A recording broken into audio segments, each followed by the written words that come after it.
Hello बच्चों, new RT competition classes में आप सभी का स्वागत है। तो हिंदी का आज हम प्रैक्टिस नंबर 24 सॉल्व करेंगे। हिंदी का प्रैक्टिस नंबर 24 सॉल्व करेंगे। जिस किसी ने बाकी के वीडियो नहीं देखे हैं तो उसका लिंक हमने डिस्क्रिप्शन बॉक्स में दे दिया, वहां से जाकर देख लें। पहला क्वेश्चन स्टार्ट करते हैं। पहला क्वेश्चन है हमारा, जब मैं था तब हरी नहीं अब हरी है मैं नाही। जब मैं था तब हरी नहीं अब हरी है मैं नाही। इस पंक्ति में कौन सा रस है? कौन सा रस है? ऑप्शन ए वियोग रस, बी ऑप्शन वीर रस, सी ऑप्शन शांत रस, डी ऑप्शन भक्ति रस। तो जब मैं था तब हरी नहीं अब हरी है मैं नाही में कौन सा रस हो जाएगा बच्चों? शांत रस हो जाएगा। कौन सा रस हो जाएगा? शांत रस हो जाएगा। शांत रस का स्थायी भाव क्या होता है? तो निर्वेद होता है। शांत रस का स्थायी भाव क्या होता है? निर्वेद या फिर रम, दोनों में से जो भी हो सही हो जाएगा, निर्वेद या रम। वियोग श्रृंगार रस, वियोग श्रृंगार, ये श्रृंगार रस का भाग है। श्रृंगार रस, श्रृंगार रस का भाग। श्रृंगार रस दो प्रकार के होते हैं, एक होता है संयोग श्रृंगार, दूसरा होता है वियोग श्रृंगार। वियोग, वियोग श्रृंगार। श्रृंगार रस के दो भाग होते हैं, एक संयोग श्रृंगार रस होता है, दूसरा वियोग श्रृंगार रस होता है। इसका स्थायी भाव बच्चों क्या होता है? तो प्रेम होता है। क्या होता है? प्रेम या फिर रति। क्या होता है? प्रेम या फिर रति। वियोग रस का, वियोग श्रृंगार रस का स्थायी भाव क्या होता है? प्रेम या रति। वीर रस का बच्चों स्थायी भाव क्या होता है? तो उत्साह होता है। क्या होता है? उत्साह होता है। भक्ति रस का स्थायी भाव क्या होता है? अनुराग होता है। क्या होता है? अनुराग। एक बार बच्चों फिर से देख लेते हैं। जब मैं था तब हरी नहीं अब हरी है मैं नाही। कौन सा सॉरी रस होगा? रस, कौन सा रस है? कौन सा रस है? तो शांत रस है। वियोग श्रृंगार रस, इसका स्थायी भाव क्या होगा? प्रेम या फिर रति। तो श्रृंगार रस के दो भाग होते हैं, एक तो संयोग श्रृंगार, दूसरा वियोग श्रृंगार। वीर रस का स्थायी भाव क्या होता है? तो उत्साह होता है। शांत रस का स्थायी भाव क्या होता है? निर्वेद या रम होता है। भक्ति रस का स्थायी भाव क्या होता है? अनुराग होता है। यहाँ जहाँ बच्चे ये अलंकार लिखा है, यहाँ ये गलती हो गई है, रस हो गया बच्चों। क्वेश्चन नंबर 2, क्वेश्चन नंबर 2 है, एक हाथ से दूसरे हाथ में देना। एक हाथ से दूसरे हाथ में देना के लिए एक शब्द क्या होगा? एक शब्द पूछ रहा है, एक शब्द। ऑप्शन ए है परिजीवी, बी ऑप्शन है परिवर्तन, सी ऑप्शन है वैष्णव, डी ऑप्शन है हस्तांतरण। तो एक हाथ से दूसरे हाथ में देना के लिए शब्द क्या हो जाएगा? हस्तांतरण। हस्तांतरण, ऑप्शन डी सही हो जाएगा। परिजीवी, परिजीवी जो दूसरे पर निर्भर हो, निर्भर हो, जो दूसरे पर निर्भर हो उसको क्या कहते हैं एक शब्द में? परजीवी। परिवर्तन, कुछ बदलाव हो, जिसमें कुछ बदलाव हो, बदलाव हो, जिसमें कुछ बदलाव हो, क्या कहते हैं? परिवर्तन। वैष्णव, वैष्णव विष्णु का उपासक, विष्णु का उपासक, उपासक, विष्णु का उपासक। एक हाथ से दूसरे हाथ में देना के लिए एक शब्द क्या हो जाएगा? तो हस्तांतरण हो जाएगा। परिजीवी जो दूसरे पर निर्भर हो उसको क्या कहते हैं? परिजीवी। जिसमें कुछ बदलाव हो उसको क्या कहते हैं? परिवर्तन कहते हैं। और विष्णु का उपासक, इसको एक शब्द में क्या कहते हैं? वैष्णव कहते हैं। बच्चों क्वेश्चन नंबर 3, क्वेश्चन नंबर 3 है, जो युद्ध में स्थिर रहता, जो युद्ध में स्थिर रहता उसे क्या कहते हैं? ऑप्शन ए है युधिष्ठिर, बी ऑप्शन है अजातशत्रु, सी ऑप्शन है शत्रुघ्न और डी ऑप्शन है शाश्वत। तो जो युद्ध में स्थिर रहता हो उसको एक शब्द में क्या कहते हैं? युधिष्ठिर कहते हैं। अजातशत्रु,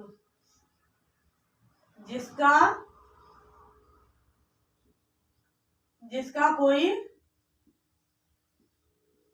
शत्रु ना हो, जिसका कोई शत्रु ना हो उसको क्या कहते हैं? अजात शत्रु। शत्रुघ्न,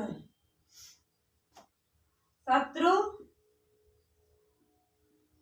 शत्रु को मारने वाला, शत्रु को मारने वाला, मारने वाला। शाश्वत, जो हमेशा, जो हमेशा रहे, जो हमेशा रहे उसको क्या बोलते हैं? शाश्वत बोलते हैं। एक बार फिर से देख लेते हैं। जो युद्ध में स्थिर रहता है उसको क्या कहते हैं? तो युधिष्ठिर कहते हैं। और जिसका कोई शत्रु ना हो, जिसका कोई शत्रु हुआ ही ना हो उसको क्या बोलते हैं? अजात शत्रु बोलते हैं। शत्रु को मारने वाला, शत्रु को मारने वाला एक शब्द में क्या कहेंगे? शत्रुघ्न कहेंगे। जो हमेशा रहे, जो हमेशा रहे उसको क्या बोलते हैं? शाश्वत। बच्चों क्वेश्चन नंबर 4, क्वेश्चन नंबर 4 है कौन सा विलोम शब्द असंगत है? कौन सा विलोम शब्द असंगत है? ऑप्शन ए है प्रसाद, विषाद, बी ऑप्शन है प्रग का मोड़, सी ऑप्शन है नक का सोम, डी ऑप्शन है ग्राम्य का श्रेष्ठ। कौन सा विलोम हमारा असंगत हो जाएगा? तो ऑप्शन सी, ऑप्शन सी जो है यह असंगत है। मतलब विलोम जो है नक का विलोम सोम नहीं होता है। नक का विलोम क्या होता है? नक का विलोम, नक का विलोम होता है सिख। नक का विलोम क्या होता है?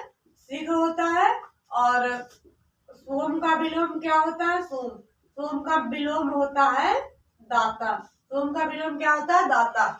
प्रसाद का बच्चा विलोम क्या होता है? प्रसाद, प्रसाद। प्रसाद का विलोम क्या होता है? विषाद होता है। प्रज्ञ का विलोम क्या होता है? तो मूड होता है। और नक का विलोम, नक का विलोम सिख होता है। और सोम का विलोम दाता होता है। ग्राम्य का विलोम श्रेष्ठ होता है। बच्चों क्वेश्चन नंबर 5, चांदी का पर्यायवाची शब्द क्या होगा? चांदी का पर्यायवाची शब्द क्या होगा? ऑप्शन ए है साध, बी ऑप्शन है दस्य, और सी ऑप्शन है यासर, डी ऑप्शन है मेदिनी। तो चांदी का पर्यायवाची क्या होगा? सौद। क्या हो जाएगा बच्चों? सौद। चांदी का एक पर्यायवाची सौद होता है, फिर दूसरा रजत होता है और रौप्य। रौप्य ये किसके पर्यायवाची है? तो चांदी के पर्यायवाची है। चांदी के पर्यायवाची सौद, रजत और रौप्य चांदी के पर्यायवाची। दस्य किसका पर्यायवाची है? तो चोर का पर्यायवाची है। चोर का। दस्य किसका पर्यायवाची है? चोर का है। चोर का दूसरा पर्यायवाची क्या होता है? तो मोषक। क्या होता है? मोषक। दस्य और मोषक किसके पर्यायवाची है? तो चोर के पर्यायवाची है। ये किसका पर्यायवाची है? तो पुरंदर का। पुरंदर, पुरंदर और इंद्र, पुरंदर और इंद्र। यासक किसका पर्यायवाची है? तो इंद्र का, और पुरंदर भी इंद्र का पर्यायवाची। मेदिनी ये किसका पर्यायवाची है? तो पृथ्वी का पर्यायवाची। मेदिनी किसका पर्यायवाची? तो पृथ्वी का पर्यायवाची। चांदी का पर्यायवाची क्या हो जाएगा? सौद हो जाएगा। रजत और रौप्य किसके पर्यायवाची? चांदी के ही पर्यायवाची।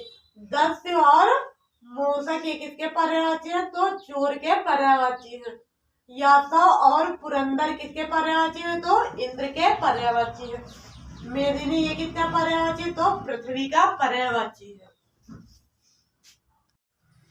बच्चों क्वेश्चन नंबर 6, क्वेश्चन नंबर 6 है निम्न में से कौन सा तद्भव तत्सम युग्म गलत है? तद्भव और तत्सम का युग्म बता रहा है गलत है। तो देखते हैं। ऑप्शन ए है गूठन का गुंफ, और फिर खुरपा क्या, खुरपा का जो है तत्सम क्या है? सुर्प्र। और नेवला, नेवला का तत्सम क्या आ जाएगा? नकुल। फिर बावला का वृश्चिक। तो ऑप्शन डी जो है यह गलत है। बावला का जो है ये नहीं होता। वृश्चिक किसका तत्सम है? तो यह है बिच्छू का। किसका है? बिच्छू का तत्सम है। अगर आपसे पूछा जाए गुंभ, गुंभ का तद्भव क्या हो जाएगा? तो गूंथन हो जाएगा। और क्षुप्र, क्षुप्र ये किसका तद्भव है तो खुरपा का तत्सम है। और नकुल का तद्भव क्या हो जाएगा तो नेवला हो जाएगा। वृश्चिक का तद्भव क्या हो जाएगा तो बिच्छू हो जाएगा। बच्चों क्वेश्चन नंबर 7 है प्रतिदिन। प्रतिदिन में कौन सा समास है? प्रतिदिन में कौन सा समास है? ऑप्शन ए द्वंद्व समास, बी ऑप्शन अभिभाव समास, सी ऑप्शन है द्विगु समास, डी ऑप्शन है तत्पुरुष समास। तो बच्चों प्रतिदिन में कौन सा समास है? अभिभाव समास। कौन सा समास हो जाएगा? अभिभाव समास। इसको हमें पहचानने का तरीका बताया था कि प्रति अनु भर यथा। अगर ये शब्द आपको मिल रहे हैं तो वहां पर अभिभाव समास हो जाएगा। जैसे प्रति, ये देखिए प्रति मिल रहा है तो कौन सा समास हो जाएगा? अभिभाव समास हो जाएगा। द्वंद्व समास, इसको पहचानने का तरीका बताया था हमने कि दो शब्दों के बीच में योजक चिन्ह मिलेगा। कौन सा चिन्ह मिलेगा? तो योजक चिन्ह बीच में मिलेगा। जैसे माता पिता, तो ये बीच में आपको योजक चिन्ह अगर मिल जाएगा तो वहां पर द्वंद्व समास हो जाएगा। द्विगु समास, इसको हमने पहचानने का तरीका बताया था कि जो पहला पद होता है वो संख्यावाची होगा। पहला पद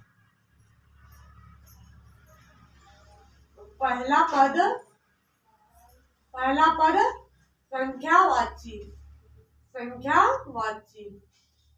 पहला पद कैसा होगा? संख्यावाची होगा। और तत्पुरुष समास का पहचानने का तरीका होता है कि जो कारक होते हैं कारक चिन्ह का लोप होगा। कारक चिन्ह का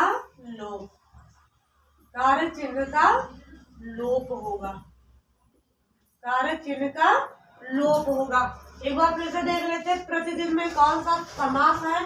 समास पूछा है तो अभिभाव समास है, जो कि ऑप्शन बी सही हो जाएगा। इसको पहचानने का तरीका प्रति अनु भर यथा, अगर ये शब्द आपको मिले तो वहां पर अभिभाव समास होता है। द्वंद्व समास क्या होता है? योजक चिन्ह मिलेगा आपको। जैसे कि माता और पिता के बीच में ये योजक चिन्ह मिल गया। द्विगु समास, इसमें जो पहला पद होता है वो संख्यावाची होता है। तत्पुरुष समास, इसमें कारक चिन्ह का लोप होता है। बच्चों मेरा वीडियो कैसा लगा? अगर अच्छा लगा तो कमेंट बॉक्स में जरूर बताएं। Thank you for watching my video.